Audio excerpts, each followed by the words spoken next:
Yamom nyina kwa babiem emfamra bedwam dwumadi so wo Adom TV. Medi de akwasi insia. Ebra de yeba bedi enkomo e de afa efom agudie tuo e wo oman Ghana mo.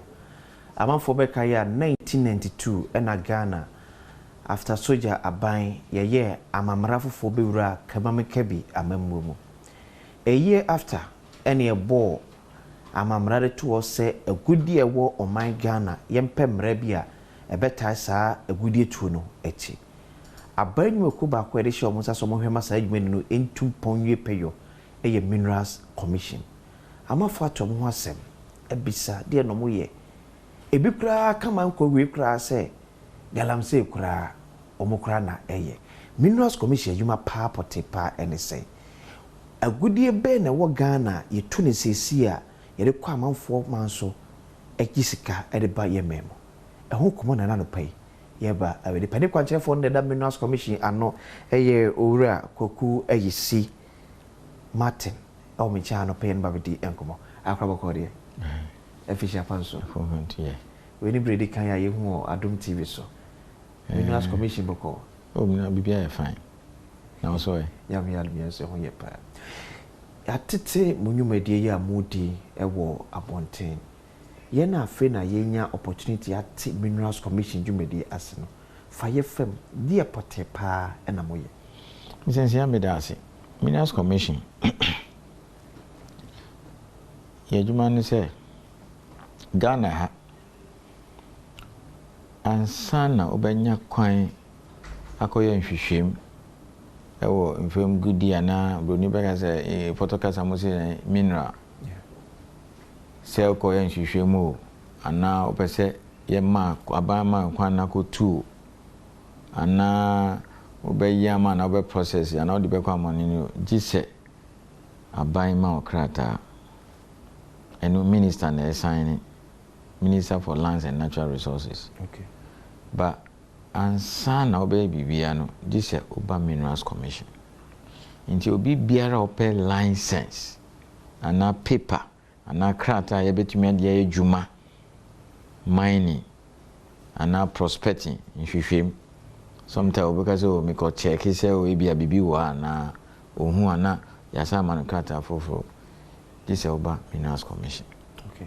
Nti ye dwuma no oba ni a ye be chiro ekwa obefa so de be hia registration bibia ye digi say we nya ye first meeting anytime be share meje nchichiremu. Okay. The first na no opese oji license na fire mine juma this oba Minerals Commission. Okay. And yes chinchina oba head office. Okay. Your district need regional office across Ghana. So see mining no all the 16 regions mining mining into your first ejuma da ho no na afie nso nti e bibia na e feel say gitum so yes company we betimi ama okrata na obetimi mine no according to emra no okay near the akoma minister okay e the information bibia ba akoma no ngo nsem bia obebisa to sign pe na odi aba na ye be ma say ko na ko GEPA uko GEP na wasamba na obe chief inspector of mines na ma last one your friend operating permit enu na be ma to me say ko asase no so okay so enu ye number 1 mienu ye ma okrata no ye ese uko FM ho so say dem you explain adwuma ye maybe yantumi awie na subsequently metro upper license let's say obi per license or person ko too good wo e be a western region Ashanti no okay niamba ben no hia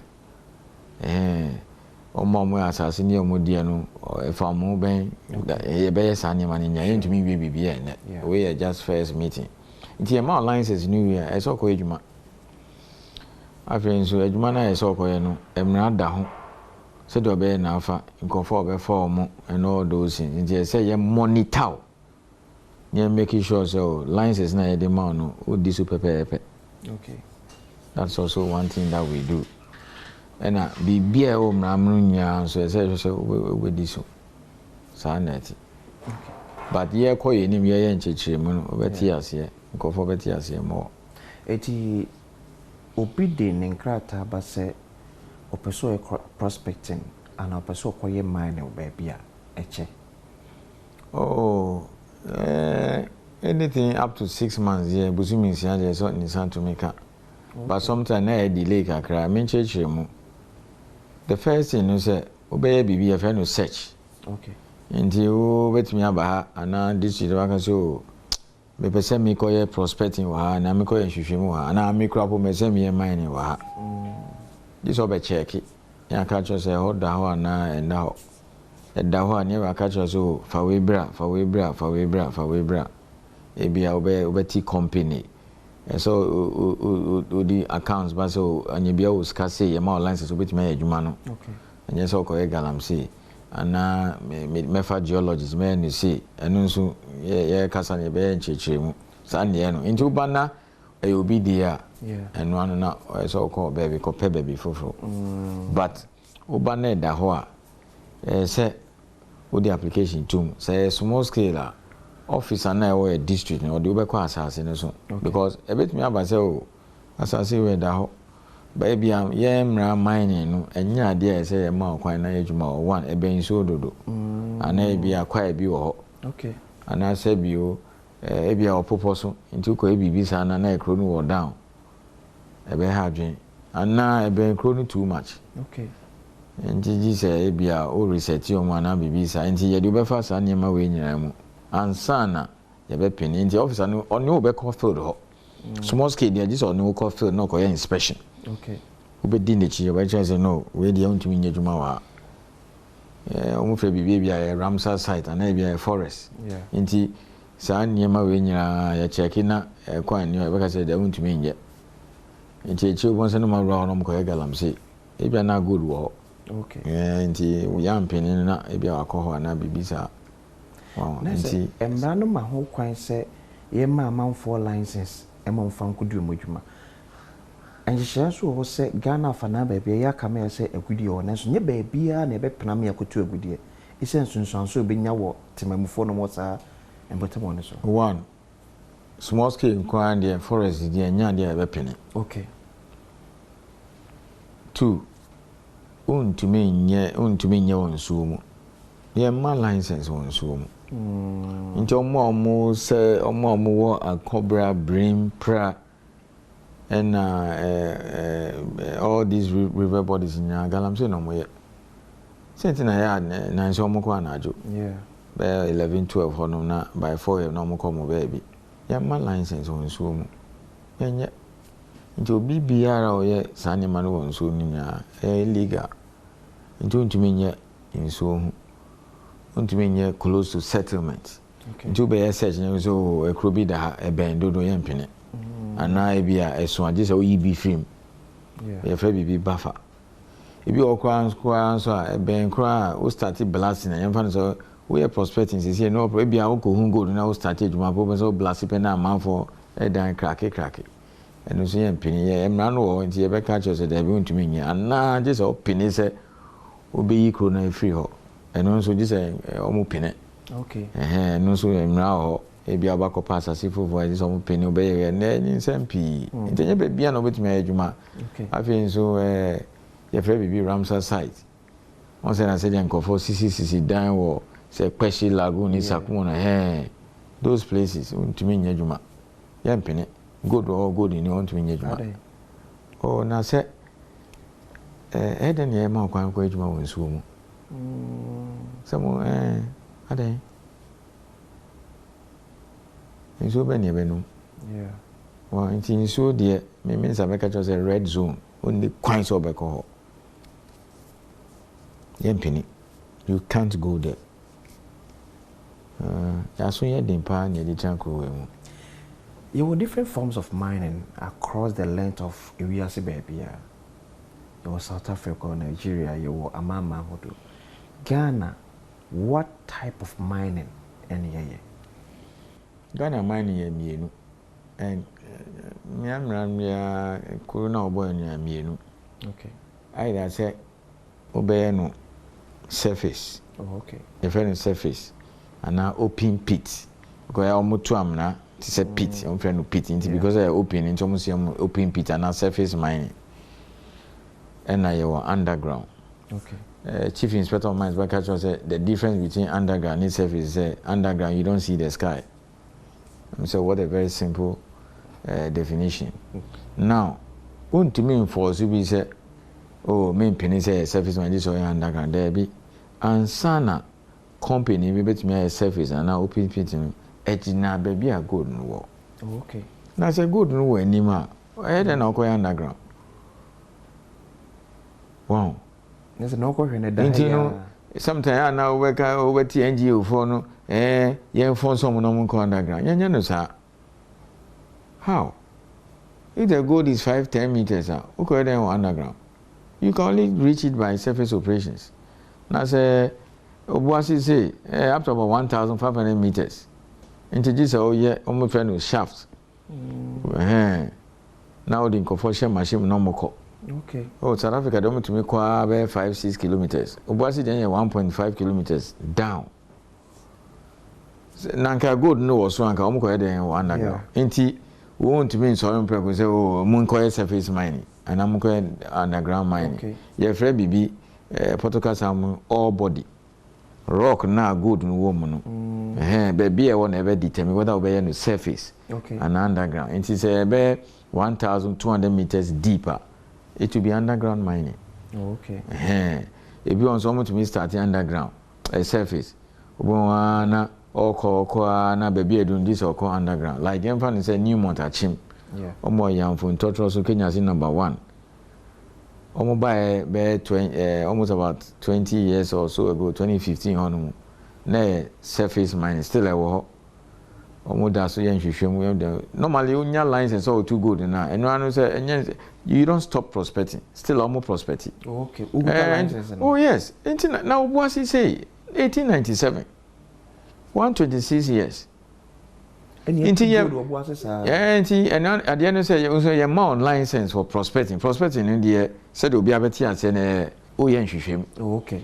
It could take anything between 5 to maybe 20 years no we until yen hwehwem na so say good no dodo o ye betumi etu now so the crata for application say no mehu good no after 7-8 years of hwehwem prospecting exploration in ya kasabako mahu good dodo say me person me using method way e be underground na surface na some why another application ya ma mining lease. Okay. Yes. Sanye prospecting license. Want to me fanya mining. Nti wo hu obi a prospect okay. Galam say. Say ya gigi omo license in ya. I informete ase. O say. I informate him the difference between prospecting my license. Adentin ye tira. Ejuma e di say no ase no say. Say board the ropa present aka. Okay.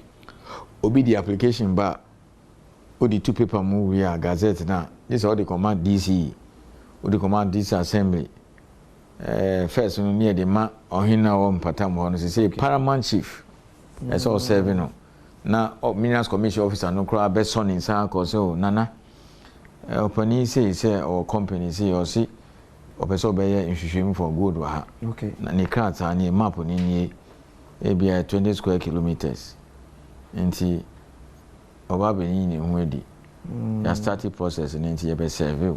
Okay. Nti eno be bia first day after that no obetumi afre minerals commission be mumbra no be nchichen mai prospecting ase no sen e bia oba nhwehwem on say asase on say we na e bia o kwa na the machine ko tu amna bi na obe say okoko na say ofa okoko farm e say obo amane nti no between the end of the year be science nchichemu ni nyina obi ba na obeye because emra no say ansana oba ko bu obi koko ana obere obi farm no this obona mane onim say wa yama license ba ko sha say a ye fe bibi community entry.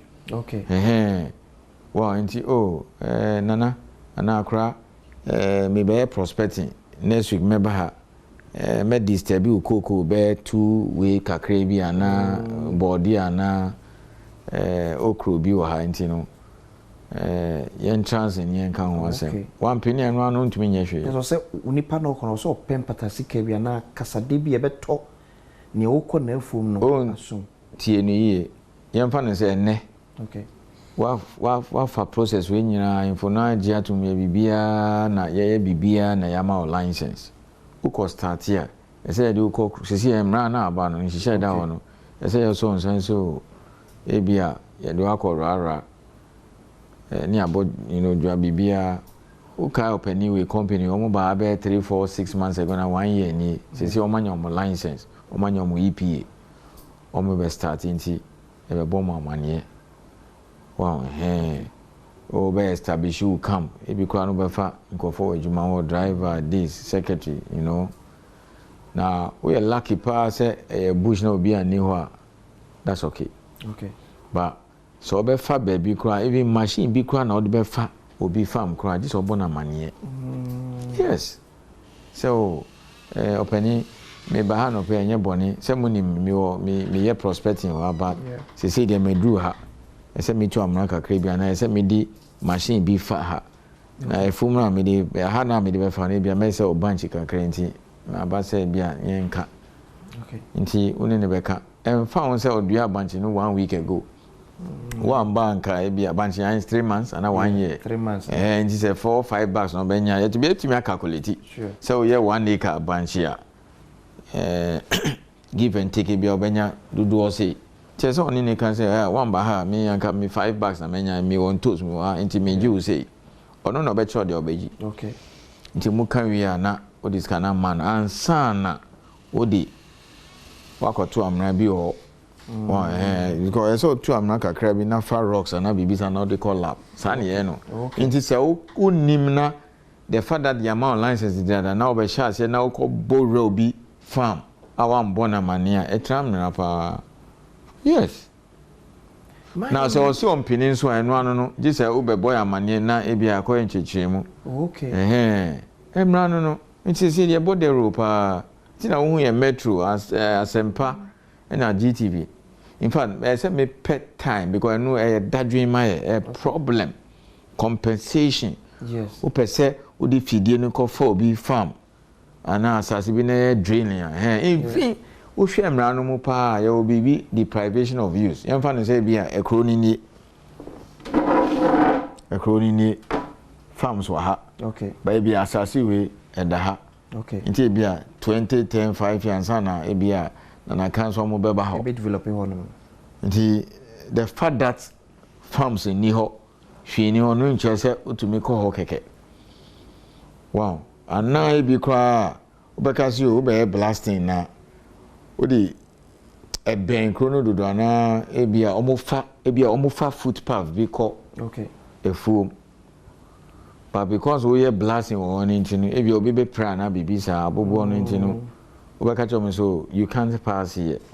And on this only omo transit ka no mo gitum into ba mo alternative route.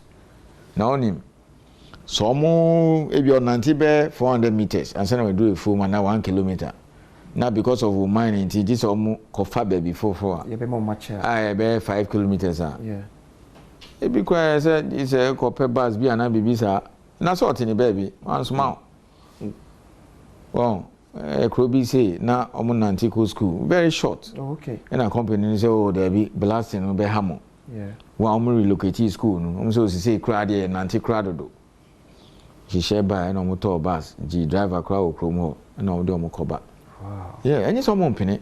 That's a me baby, man. Small. And yamo, yes. A juma beba, scabeba, said you by fire, boys, and I guess we'll come. But, me Nancy, young fan said, bear 30 minutes go phone. Oh, do you mind here? But this I may copy 1 hour. Why? Oh, bro, and you bet take your time. I ain't teach you, Mupa, no Montias yet. Because I couldn't pin to me yet. Yeah, the gazette in the banner in any room over so young penny and pay mine. To me, okay. This is oh, now say a good dinner and good now, Barbie and Shishim, a Ghana for the government, my government of Ghana. But assassin will be dear. Only my assassin, some more Ghana, individual, family, and our clan, and us too. Wow.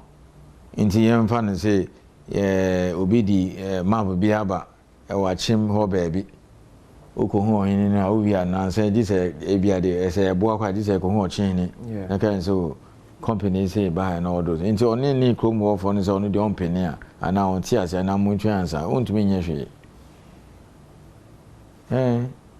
sa neti Ghana good be pa na tattoo gold ye number 1 eno de nananum ye start ansa na brofo no be ba 1471 gold Asante for start so mu use gold enye ne kwa ansa na ebe chichi kro ya efe no Ghana 1874 ebe gold coast na officer identity na brofo no ma enye ne account for start so mu use gold enye ne so gold ye number 1 okay to see here gold be out of the 16 regions be 13 gold and gold was so Ghana make a show and gold wo man oh enyansa na say mining na chichiri kro we yeah wo hwe niema ye de kwa manoni almost about half every mining gold ye number 1 yes also wo bauxite okay bauxite no na omudi ye aluminium wow odiko na odiko refinery na wanya alumina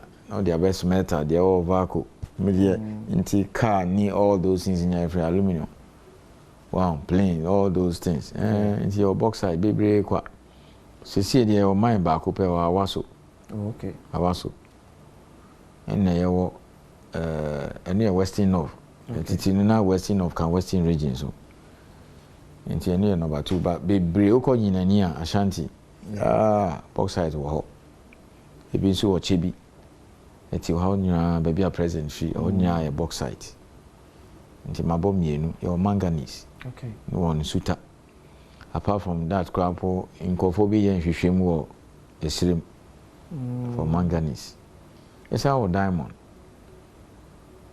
okay. Akwatia area ho ya wonchine ya mineral ko ada e wo ho water region dina mina all those areas or potential for salt sisi ye kura de ye hu lithium umdi ye battery a ye di ni board de lithium and some de store energy ye nya lithium Cape Coast central region bebre nti said ya means aka en run e within next year kura mo start say mo tu yes our limestone Kobo kwan de ho nyina limestone amudi cement ebi o your clay you're almost close to over 20 plus minerals wow your clay your kaolin ninya Ghana menim say question baby say baby out inti what Ghana fo bi ka say if free two from gudi o ye memo enyene emfaso be no mananye free so emfaso ne je bebre ne krani mu niema asisa okay for example we check Bank of Ghana data yanka say data ni we nyina niema ye de kwa money ni nyina aye ton no dodo na ye mining okay nti yenye skafim exportation dodo na ye Ghana no oh yes close at least not less than 40%. Wow yes cocoa ni oil ground ben na say small scale nko anche cocoa yeah but ni nipa o the mining boom small scale ni large scale yeah do be over 3 million na okota kwa adwuma ben e apart from mining ebia obi ati shop ana bibisa yeah donkwa mining Presia mining Konongo mining sisi kura the same kura na ayede Talensi huge mine kesi bi papa bi eno anu say problems ni mistakes ayenya over the years in the south ni empese ye repeat was extreme okay mo say no pharmacies ni ye ba akopɛ yeah nti minister academia mun hwese the mistakes in the south are not repeated in the north nti you are very careful in our next section no make sure a crew be a research you said the chronology and then now nti that's it abanya sika from royalties ni taxes now free HS ni sane money na officers sika no free say mining can be yeah nti yenya taxes nkofo na mo yedwuma o mining no omutua Wow, Minerals Commission say over 400 workers. Almost beji license. Ghana over 400. On beji license, I charge you and one year the share. Yeah. And once in the toy cars, the two salaries and all those. And see a tax on my buying. It's almost to tax and go to Ashanti. Or more mine or boys or more duaprim new month to watch him or more half of the sea come see third one. Okay. Prestige underground. Wasa Omunya they all pay taxes. But you see nyanya. Oh, pa they all share history need go there or no. Nanka baby I say do pa ni do ho. Okay. We could have done better. Instance is yes is mano. Until for example, we check data now, bear almost about close to 1 billion. Be omutua Ghana government. Taxes, fuel motorists and udininya boma they call a buying ho GRA. Okay. So almost top power crap. Sure. And we use fuel power and all those and almost about 1 billion. Cities. Yes, what goes to government, royalties, taxes in various forms. Almost your tax power. Really large scale for Nana. Large scale in America. The small scale. Main cost small scale.